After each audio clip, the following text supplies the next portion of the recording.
Welcome to the latest episode of the Skiffy and Fanny Shows at the Movies. Success always comes at a price, and we pay in suffering. Mm-hmm. You're learning about that, Daniel. I am. I'm Shaun. I'm Daniel. And on today's show, we're discussing the 1953 Japanese period fantasy film Ugetsu monogatari, which directly translates as Rain Moon Tales. It is based on the stories The House in the Thicket and The Lust of the White Serpent from Ueda Tsunari's 1776 collection of the same name. It is directed by acclaimed Japanese director Kenji Mizoguchi. It stars Masayuki Mori, Kinuyo Tanaka, Itaro Ozawa, Mitsuko Mito, and Machiko Kiyo.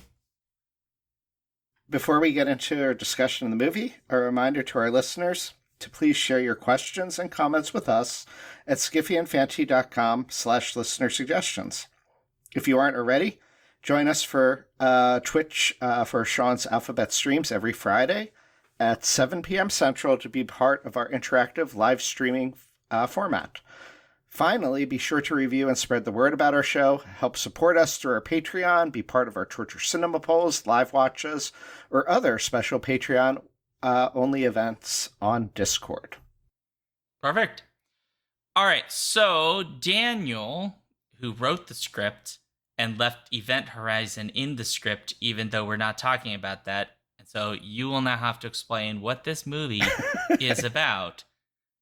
Because, as you say, success always comes at a price, and we pay in suffering. So much suffering.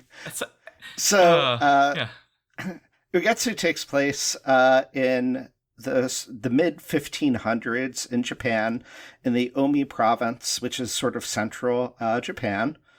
And it features primarily two male characters, Genjuro and his brother-in-law, Tobei.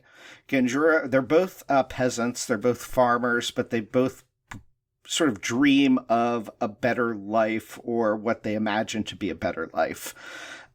Despite the fact that their wives try to remind them that they have a pretty good life right now. Genjuro, in addition to his wife, he has a son, and Tobei has the wife, and they live a simple life, but shouldn't they be happy with what they have? But no, they have dreams of being something else.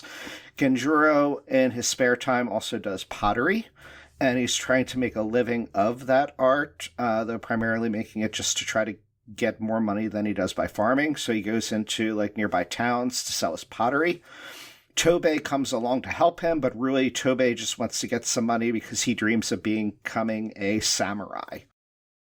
So as the men are off doing that, a local sort of respected sage advises Genjuro's wife, whose name is Miyagi, that those who seek profit in times of upheaval are often doomed to destruction. And it is indeed a time of upheaval, because this period in Japanese history, called the Sengoku period, is one of civil war. And so there's actually an attack on the village that is coming.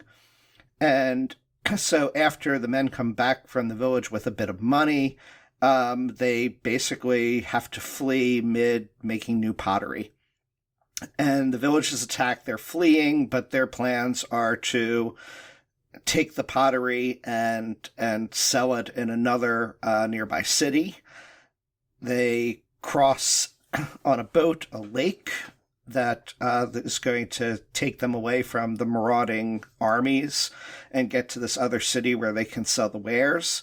But they encounter in sort of the fog-covered lake another boat with a dying man in it that sort of serves as another omen or forewarning that danger lies ahead, and he's dying because he was attacked by pirates. And he basically says, "Don't go on, it's too dangerous." So Genjuro takes Tobei and Tobei's wife, whose name is Ohama, to the city. So they decide to go on, but Miyagi doesn't want to go, And so Genjuro leaves his wife Miyagi and their son to return to their village that has just been pillaged, and basically tells her to go and stay there until he returns. So Tobei, Genjuro, and Ohama go to sell Genjuro's pottery in this other city. Tobei chases off after some samurai that he sees and uses the bit of money he has to buy some armor and wants to go enlist and become a samurai, or at least a sort of the novice to a samurai. But he basically abandons Ohama to that, and when he goes to pursue that, and Ohama ends up getting raped by some soldiers, and after that has to turn to basically a life of serving soldiers in a sort of prostitution den. Meanwhile, though, Tobei's living the dream of becoming a samurai, and he gets money, he gets fame, and he only does get that, though, by basically stealing the head of a general that had been decapitated by one of his friends in an honorable death. And so he basically steals the samurai's head and takes it back to another samurai and claims he cut off the head to get in with them. Genjuro, meanwhile, is selling the pottery, but a noblewoman, who at least what we think is a noblewoman, comes to buy his pottery. Her name is Lady Wakasa, and she asks him to please deliver the pottery to her estate. And he does that, but then when he gets there, Lady Wakasa basically says, like, hey, come marry me. And he's kind of enraptured by her because it turns out she's not really entirely what we think she may be. And she's in fact dead. And she's a ghost of a woman who died, the daughter of a noblewoman whose entire house was basically slaughtered by a previous army and rival. And her ghost basically haunts and preys on people. And so she basically causes him to mostly live in a dreamlike state of enrapturement where he's forgotten he has a wife and a kid back at home. But when he goes into town to procure some things for her, he encounters, I don't know what the term would be, a religious mystic of sorts who sees him and sees that he has a cursed aura, if you will. And this mystic basically says, hey, you've been ensorcelled by this ghost woman. And so he writes script basically tattoos script that will break the curse on his back. And so when he returns to what he thinks is the sort of palatial home of Lady Wakasa, he's able to escape her. He realizes who he is. He realizes that he has a wife and kid at home. He manages to escape and finds that where he's been these past, days, weeks, however long it's been, under her control is basically the ruins of a palace that has been destroyed, and there's nothing there. So he staggers back home, but while he's been gone, marauding soldiers have killed his wife. She died basically defending her son and from soldiers that were basically looking for food and stole food from her, and she was fighting, and so they killed her. And so he gets home, and at first he basically dreams that she's there welcoming him home, until he wakes up from that and realizes, no, she's actually dead, and someone in the village has been taking care of his son. And the film concludes with the son laying some flowers or something on the mother's grave. In the meantime, the brother-in-law found out that his wife was in working as a prostitute, and he swears to revenge her on her. And he ends up giving up being a samurai and returns home to be a peasant with her. So they kind of have a happy ending, but apparently Mizoguchi didn't really want that to be the ending of the film. He wanted something that was much more pessimistic and sad. Oh, yeah, because the ending we got isn't pessimistic. Yeah, exactly. So Trivia Matson in chat did ask, could you just become a samurai with money? I thought you had to be born into nobility. And that is something of the setting of this piece, and probably something to do with so this is the golden age of Japanese cinema is what it's referred to. It's this, like, Akira Kurosawa, and I think Ozu is the other Ozu one. would be the other big one. Yeah. And this comes after the war period, 'cause it's the 1950s. And so my understanding, and I'm not a Japanese film scholar, so I would maybe go out and like learn a little bit more to get more of the nuance than I could possibly give here. But my understanding is, like, during the war years, there's a very particular story that is told about Japanese culture that is sort of nationalistic in its portrayal of, like, samurai and other kinds of very classic figures. And so there's, like, some of that history and how film has presented these figures that is influencing the portrayal here. And then the Sengoku period, which, because of the Civil War period, many of those traditional expectations about how one becomes a samurai are significantly loosened. And so people would sometimes become like de facto samurai by dint of engaging as warriors and purchasing armor and these kinds of things, and in interacting in that space. I imagine some part of that is the fact that you've got a civil war and you've got different daimos fighting one another, and so you need a lot of armed bodies to fight that. And so that probably has a factor to do that. There's also some stuff I was reading that this is something I think is relevant in this film, which is when the brother-in-law becomes a samurai, he buys this armor and he's like gifted, I will give you these things because you've done the shogunate, basically, or the daimyo basically says that I'll give you all the things you want. And so he gives him vassals, etc. And that has something also to do with this era, which is that normal relationship where you have a lord and then you have these vassals and a master-servant relationship that begins to break down in this period. I don't understand exactly what that means for the period because I'm not an expert on this, but that also feeds into why samurai in this very specific period doesn't mean the sort of mythical or very rigidly formatted, like Ken Watanabe from the last samurai sort of image of the samurai.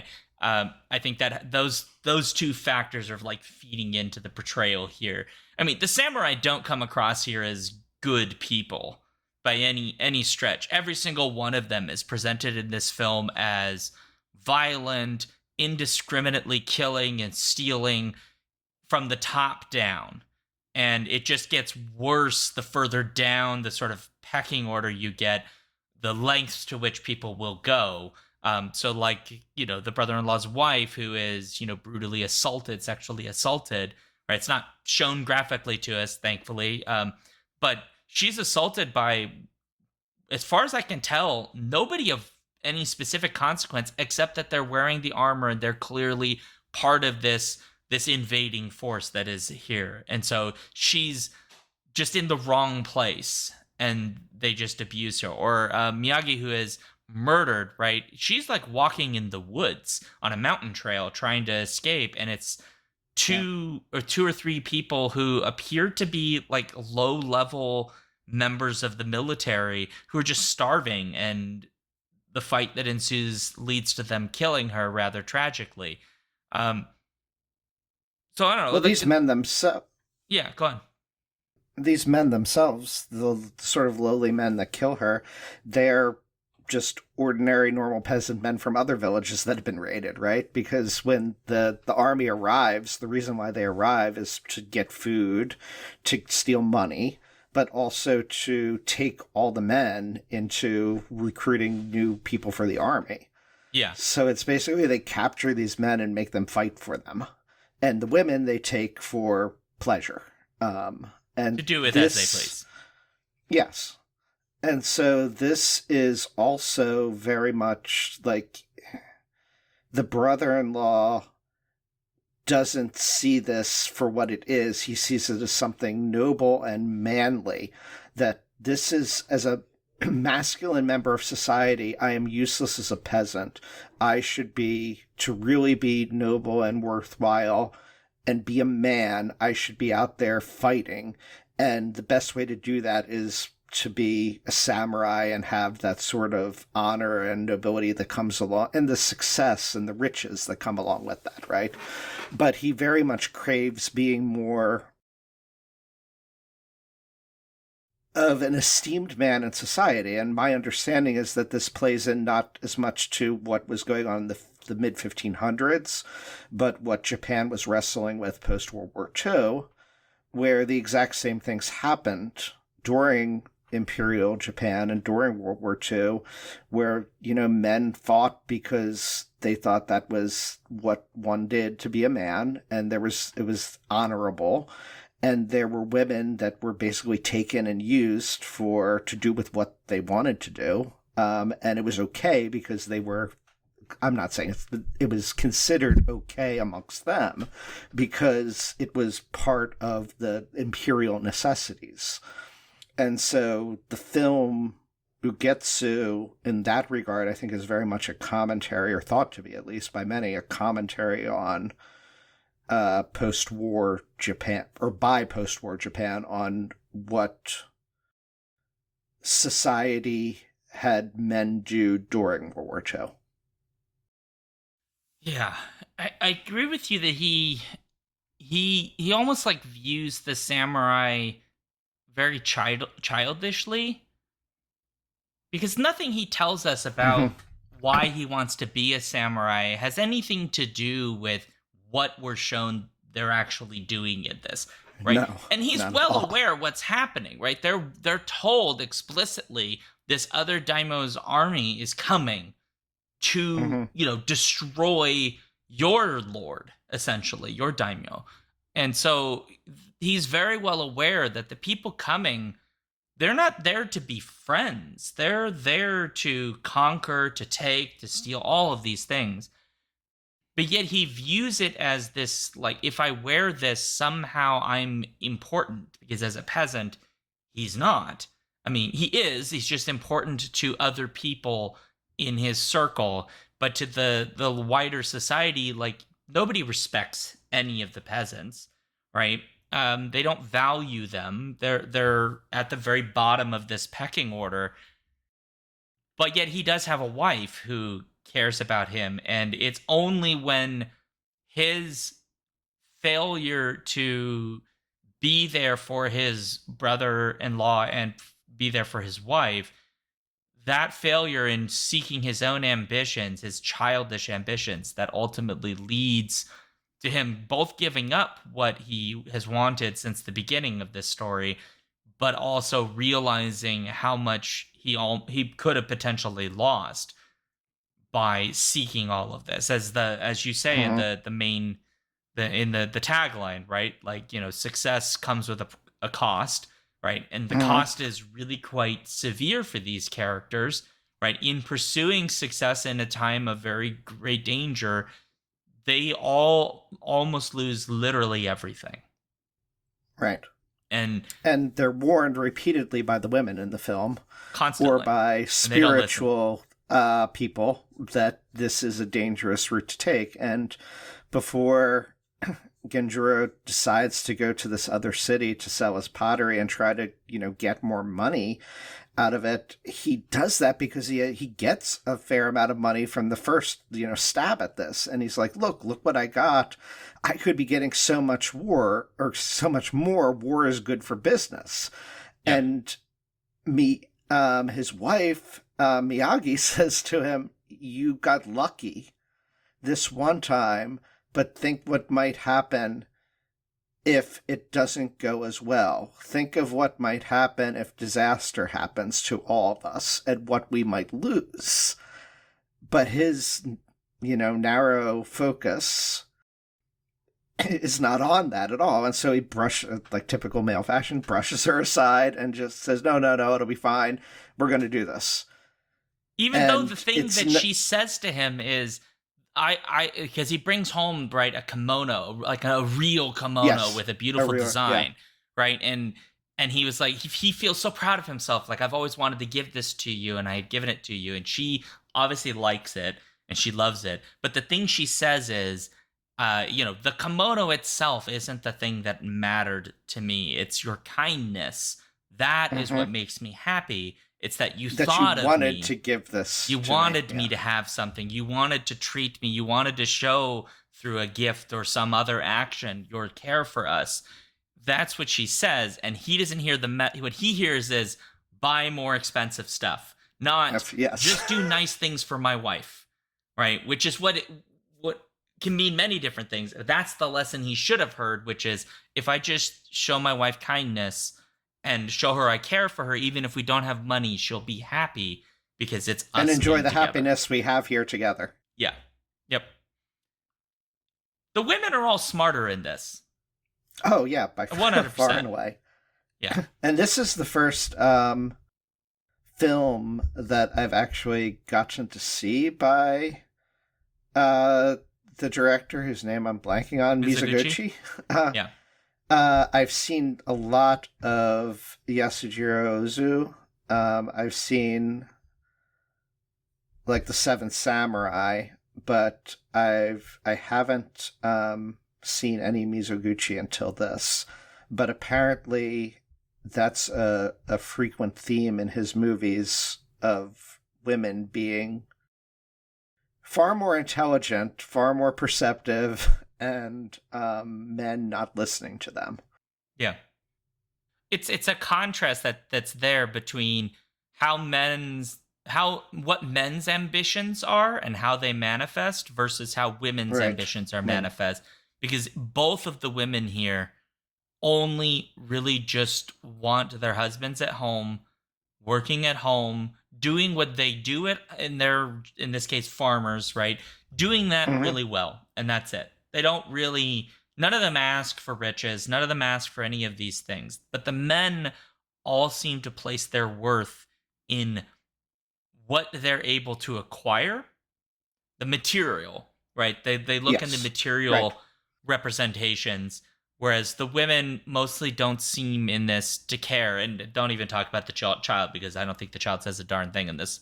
I thought at one point the kid was dead, by the way, because like the kid was like asleep in his arms, but he didn't move for a very long time, and I was like, is this the moment we find out the kid died too? Because the kid spends... It was kind of funny, and it he must yells be like "daddy" a few times. Does he? Does he say "daddy"? Yeah. I don't remember that. Oh, yes. But he, like, rides on his mom's back like a... When Kenjuro, leaves on the boat back across the lake and leaves Miyagi and the son behind, he yells "daddy" like several times. I don't remember that because to them, basically calling him to return to them, and he just doesn't listen to them. He doesn't listen to his kid. I mean, I don't remember it, but I think it's just because in my mind, the kid's just mute. I mean, I really did think the kid had died.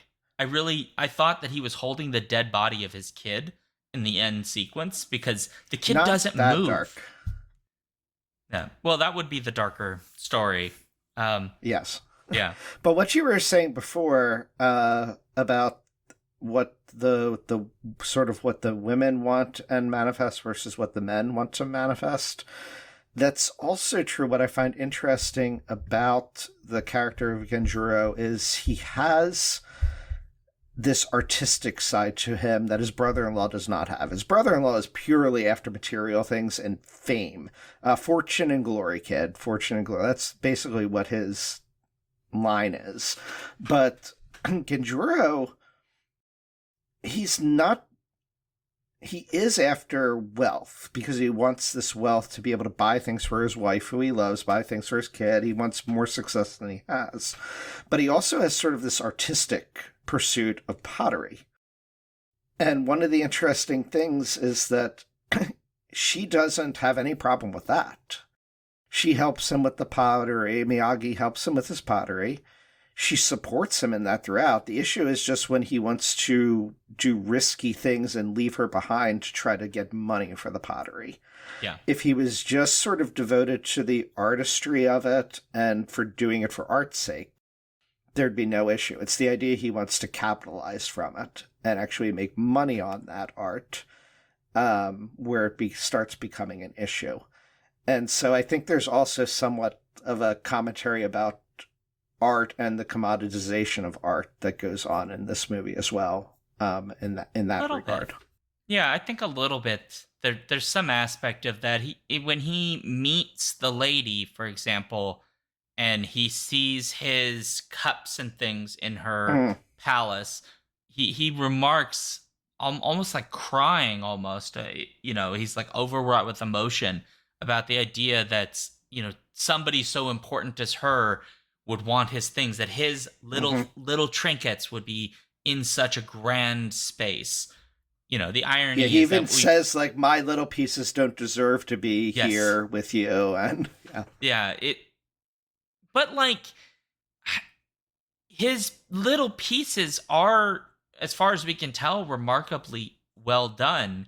The glaze that he puts on, right? I mean, I guess we can't trust the ghost lady because maybe she's not being entirely honest, but she does remark about the, like, blue glaze he uses on his pottery, and she finds that really quite beautiful. I mean, I guess she could be lying, but it is a thing that, they go to this market, to this other market, and he does seem to be successful in selling his wares in this bigger city. So people like what he's doing. So I'm not convinced that she's being dishonest. She's maybe selling it a bit more than maybe she would if she were real and not a ghost monster woman. But we have to believe that he is, in fact, an artist, right? And when we watch the pottery sequences of him building the pot, these various little pieces, I guess the actor took pottery because, like, it's very clear he knows what he's doing. He's making them. There's a delicateness to his hand. It's very clear that he's an artist. So I think to some degree you're very, very right that there is an ambition there, but there's like an ambition that isn't purely material, right? He wants his art to be recognized. He wants the money, although I think his reason for wanting the money is considerably more noble because he wants to be able to buy nice things for his family, which, that's not a terrible motivation, to earn money. But he does seem to he wants to be, like, valued for more than just being a farmer. Which the film ends on, by the way. There's that the shot pans away from the child leaving an offering and then messing with the flowers on his mother's grave, and what we see is a farmer tilling a field, right?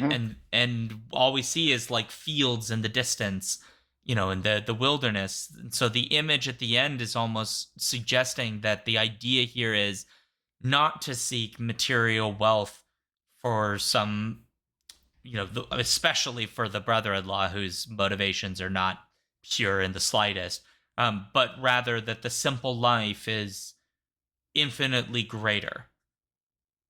Yeah, I think it's that the ending is beautiful in that it also parallels the beginning. So the opening shot is this beautiful panoramic shot of the area of the region. Yeah. That shows that same sort of agrarian focus and then sort of pans. It's almost like a scroll going as the camera pans across and then goes and focuses in on this one particular compound.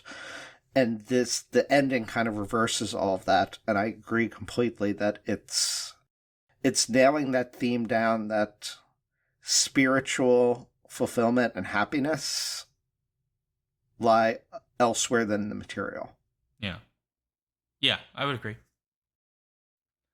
Trivia Matt says it in chat, asks maybe the slain mother gets to come back as a ghost in the sequel. And I wanted to respond to this differently than the question suggests, because the slain mother does appear here as a ghost. Miyagi appears when he returns to his wife and son, and he has this sort of illusory dream almost where she's very present as a ghost, where he's back with his wife and his kid, and it's almost like the beginning again. They're just together, Mm-hmm. Being a family. And we learn in a very, very subtly, and he does this a couple of times in this film, Mizoguchi does, where the lighting changes on characters. Shadow seems to move in over characters, and that is our big clue that something is off here. And so how the lighting works and what the characters interact with. One of the things that some of the I've seen in the criticism of this, academic discussion, I'll call it instead of criticism, was that one of the things that you note about her in that sequence is what she's doing is all of these very simple things around the house, arranging items, putting things back where they belong, very domestic kind of standard work before the light comes in almost angelically, and then it pans away and she's gone. And then that's the moment when all these people show up and they find out that he's back and that the child is there, and slowly you realize she's been dead this entire time. And she narrates the last lines of the film. It is her voice that narrates over this ghostly apparition's voice that narrates. But it is very different, her ghost, from the ghost of the lady, because the lady entices people, sucks people in, and traps them. She's a predator. The wife, Miyagi, is not. She presents herself as honestly loving. I would describe her as quite loving.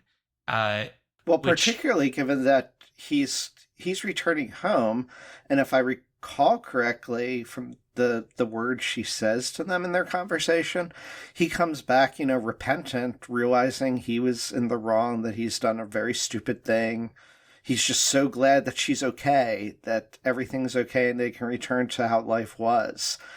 And if I recall correctly, her words to him are very reassuring and like, it's okay, I forgive you, I love you.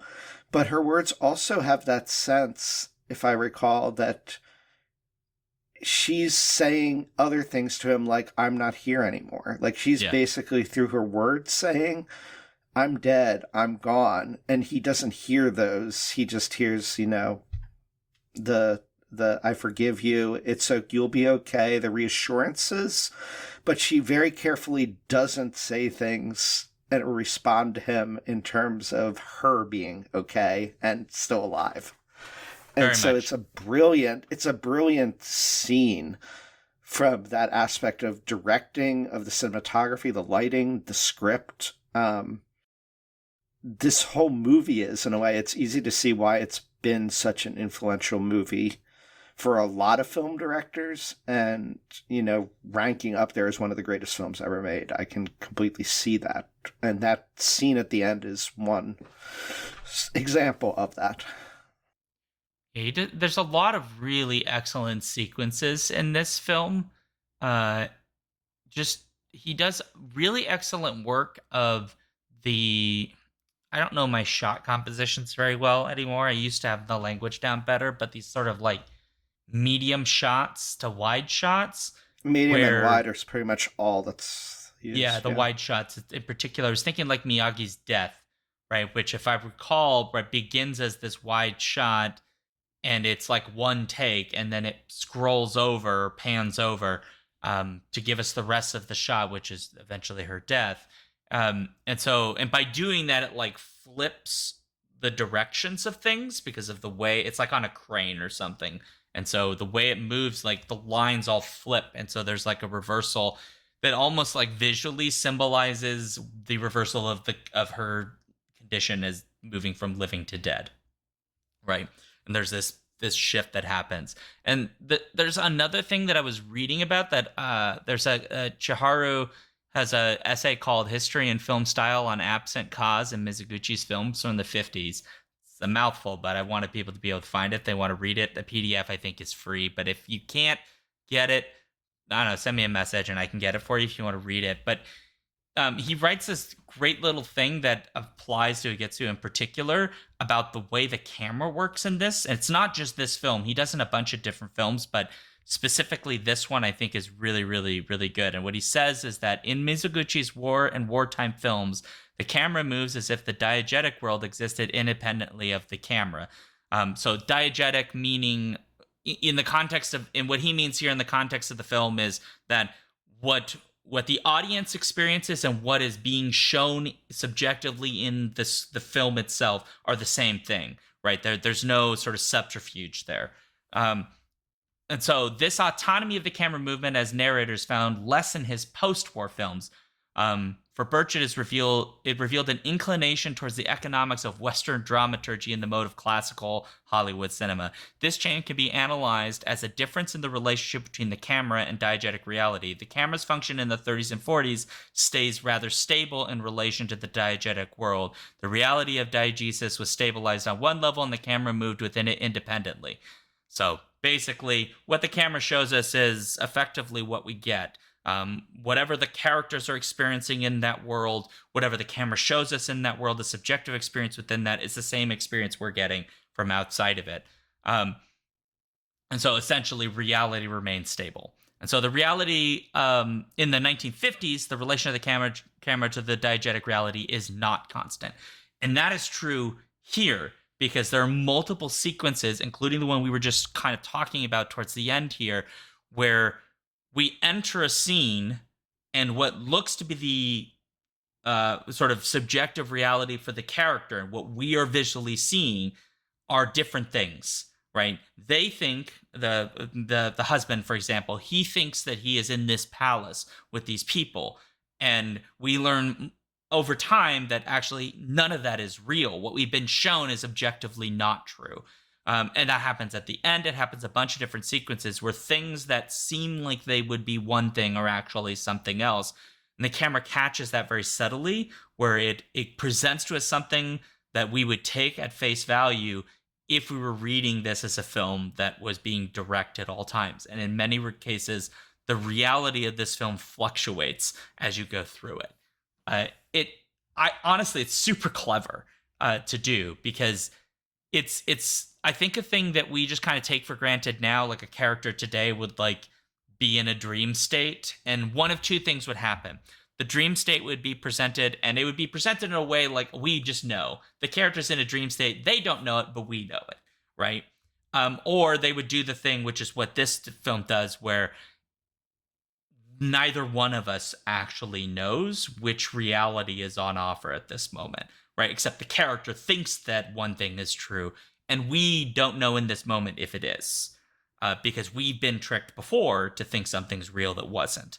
And so there are now moments here where we have to pay attention to, lighting, shot composition, different sorts of choices that are made of how characters interact. The thing you were pointing out, which I didn't actually notice, but now I really want to go back, which is the exact words she says to him, because when you contrast them to what we have to assume is the objective reality of the world, right? She talks directly to him in conversation in their opening sequence together. Yeah. And here, that's not really what happens. It's almost like she's not really in the room with him in the same way. Yeah. So it's super clever, really great stuff. And this is 1953, not, Michael Bay stealing it in 2022 or whatever. The wide shots, sort of the clues of where things are different. One of the things I picked up watching through it a second time was some of those wide shots, like when they're in the city and they're selling the pottery. It's like huge crowds of people. They're like constantly in motion. There's people all over. Then when Lady Wakasa arrives, there's silence. The noise of the crowd kind of dims away. And you have this wide shot seeing sort of like from above as well. Yeah. And you have all those people start coming out of the shot, and you just have her with her servant lady approaching. And it's just isolation. Yeah, and then later when they're at the Katsuki mansion, at her home, the palace, or what he thinks is the palace, there's these same wide shots, but it's stark black and white. There's utter isolation. It's like just them. It's like loneliness, and it seems haunted and not real, and so different from the life and the bustle of the city. there's a few servants, but there's not like bustling servants all over. There's not a lot of noise. It's much more naturalistic. And yeah, there's just those dichotomies that I think are done so well. Yeah, there's a lot of those throughout this, right? You know, you go from like their village to when they go to the lake as one big contrast, right? Where the village is very, you know, we don't see a lot of people, but like there are people there, and it's like people live there, and it is like there's like a little culture here, and it kind of feels lived in, and people are off doing whatever they do. But the second they go to this foggy, by the way, really brilliant shooting, by the way, the foggy lake, very creepy. Creepy as hell. It feels dead. It really does. You get it's there. It's like you're crossing the sticks. It is like they're crossing the sticks. Yeah. You're right. I felt like it felt so. I was trying to figure it out. Like, are they actually on a lake, or is this like a set? Because it just feels so unnatural. And a lake should be a thing where, like, especially this time, like, they're not poisoning the whole damn lake. So, like, there should be, like, ducks and birds and, like, you know, all kinds of, like, little critters and things. It should feel like there should be fishing boats and, like, all. It feels. It's the largest lake in Japan, apparently. So. Apparently, and it feels like it should be. Death. Well, yeah, also, I mean, before, I had meant to say before, when you were talking about Lady Wakasa as being sort of like she's the predator, she's dangerous, she's a monster. At the same time, she's a victim here, right? True. She is basically a cursed ghost who's living an unnatural ghost existence that is sort of a physical manifestation of desire. Because the whole reason why she is a ghost, the whole reason for her being and for luring Genjuro in is because she died as a young girl or young woman before she ever was able to really know what love was. Her father was killed, her whole entire, you know, family was destroyed, and she was killed as this young woman before she really had come into maturity of life, and so she didn't get to live her life.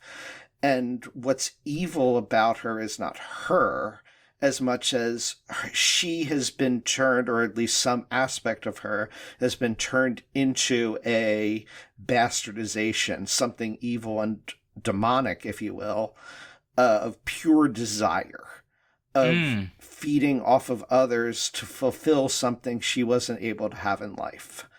All these other characters already have that in life. They have their loves. They have their family. Their family is, well, was still alive, at least completely. But even still, they have living family, right? Genjuro's wife is dead, but his sister is still alive. His brother-in-law is alive, and his son is alive.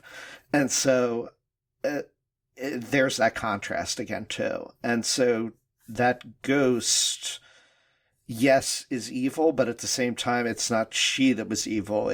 It's a... And the sort of mystic even makes it clear, the religious priest makes it clear that this sort of love that Genjuro has with Wakasa is unnatural because she's dead. She's no longer human. This is a pure desire. It's not actually love that's controlling things. That's really interesting because you're changing my mind a bit, because a predator, that implies like an intent that is innately wicked, right? It is trying to do harm, but you're completely right that Lady Wakasa does not. She's not trying to ruin lives. She's trying to have a life that was denied to her. All that's left of her is her pure desire to have that love that she never had while alive. And one of the servants even says, and really depressingly, right, that, you know, don't be unfaithful to her. Don't like just take this from her, right, towards the end when he sort of like swinging the samurai sword around. Don't sort of like destroy this. You're basically destroy everything.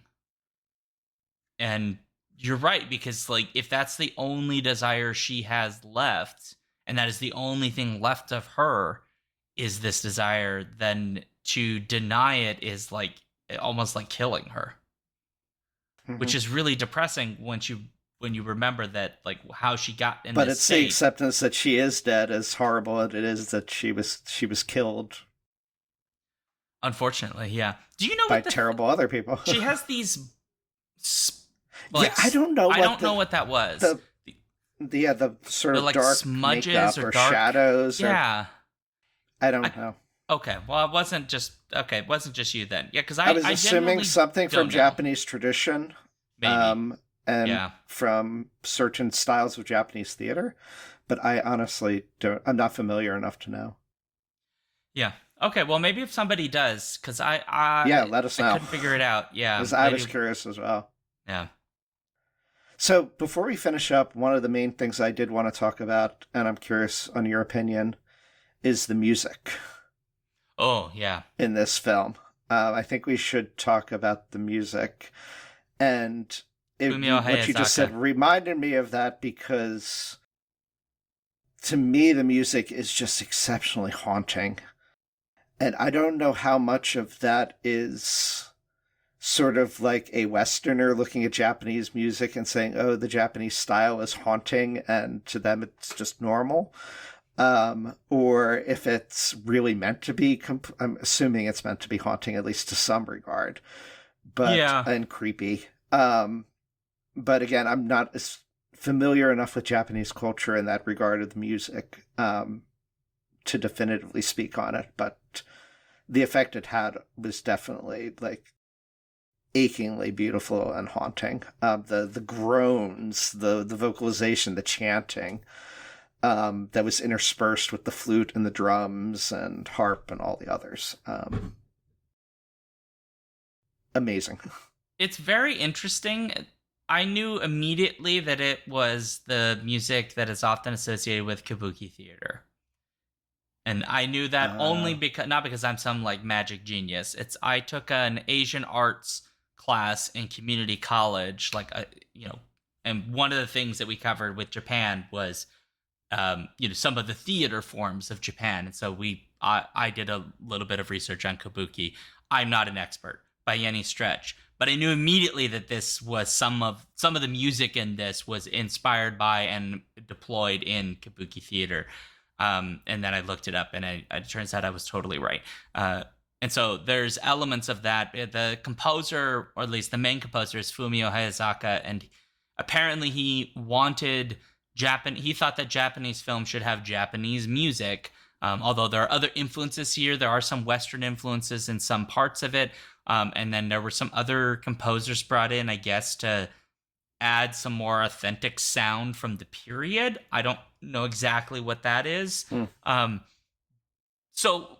I mentioned that because with kabuki theater, the music is, kabuki is like a theatrical dance with very elaborate and remarkable costumes and very dramatic presentation. It's often like made fun of in Western culture, which just annoys me, because I would love to see an actual kabuki theater performance so that I could like really experience something like that. But it uses a lot of like these drums and these hits and some of these sounds that you hear in the film, and it made me just think that what it was adding was a very unique dramatic flair to the proceedings of what we were going to be witnessing. And certainly, I think you're completely right. There are sequences here where they were deliberately trying to make things unsettling. And then there are moments where I think you're right also that if you just don't understand this music, and I would say even to some degree I don't, it may present itself as being eerie and kind of, little scary and creepy to a Westerner who doesn't understand the music. I think you're completely right. One of the weird facts about this film, it was sent... So it was a film that was thought it would have more success abroad, which makes me sad. But also it did win an award, so I guess they were technically correct, and then it became very famous. And part of the reason for that was in the 50s, there's this period of cinema where in the West where they begin to like look out to the world and go, oh, there's other cinema, right? Isn't it interesting? And like we should look at all of these other people's things. But of course, it's the West, so the West has its innate biases about what it looks for in things.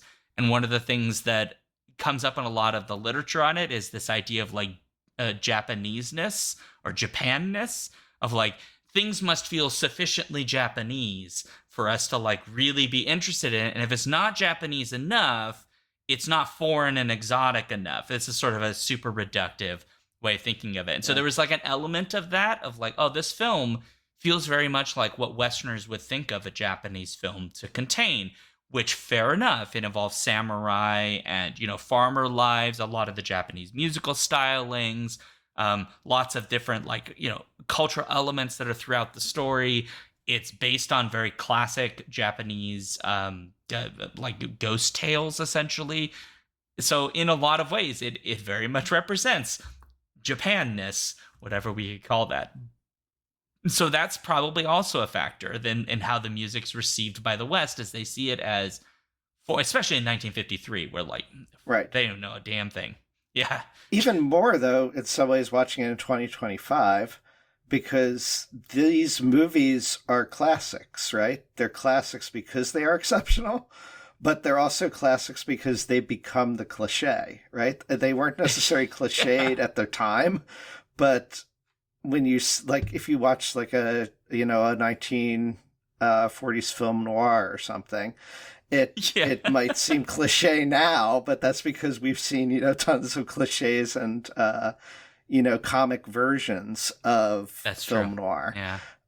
So I wonder how much of this too seems sort of like what all of our expectations are of a Japanese movie, because this has become a defining thing of a piece of Japanese cinema, right? So I just remembered there's also Miyagi's appearance to him in the town when he goes in to try to buy the things to have them shipped to the mansion. Oh! Right before she appears. No, it must have been before that. It was right after he left selling his pottery and he's trying to figure out where to go to deliver them. He sees this vision of his wife appear in silhouette. Oh, that's and right. Come and talk to him. And so there's this brief scene with Miyagi, and then that's interrupted by the appearance of Lady Wakasa again to then take him to the mansion. I had completely forgotten about that other one. Yeah. And it's just such a striking image of that silhouette coming out along with the bells playing to really draw you in that something weird's happening. Yeah, that's really good. Good catch, Daniel. If you haven't seen this movie, I highly recommend that you seek it out to see. I agree, 100%. It's really good. It's on Plex at the time of this recording for free. There's a version also on YouTube that probably somebody put there illegally. It's on Max. If you are subscribed to Max, it's available there. Yeah, Criterion just released their 4K, which I despise. I hate 4K. Blu-ray. So unnecessary. But there's the Blu-ray version. But it's been on DVD for, tons of time too. So you can grab the DVD copy. Is probably a lot cheaper now that they came out with the Blu-ray and 4K. Strongly recommend it. Well, we did it. Okay. Any other thoughts, or do we wrap up? I think we just wrap it up, Daniel. I think we've done it. I don't want to share any more. My mouth has moved enough. All right. All right, folks. If you'd like to let us know what you thought, or you watched this movie and you want to offer a thought, maybe something we said you have more ideas about, or can answer one of our questions, skiffyandfanty@gmail.com is the best place to go. If you also want to come help and support the show by contributing reviews or contributing in other ways behind the scenes, same thing. Send us an email. We'd love to have you. Please join our Discord at our Patreon page. We're on Blue Sky, Threads, Mastodon, YouTube, a whole bunch of other places. If you go to skiffyandfanty.com/skiffythings, you will find links to all of that stuff. We are live every Friday at 7 p.m. Central on Twitch. So you can go to twitch.tv/alphabetstreams for that. And then if you like what we do, please review us on all the apps that you can, especially the app you listen to us on. And if you don't listen to us on an app, go to an app and just review us anyway. Please tell your friends about the show, repost our things on socials and all that stuff. And then join our Patreon, patreon.com/skiffyinfanty. I'm at ShaunDuke.net, Alphabet Streams on Twitch. My socials and blog and all that stuff, if you just go to ShaunDuke.net/DukeThings, you'll find all of that. You can find me, Daniel, on the Skiffy Infanty blog or at Reading 1000 Lives on Blue Sky or my blog, reading1000lives.com. All right, as required by the bylaws of the Skiffy Infanty show, I have to make this happy.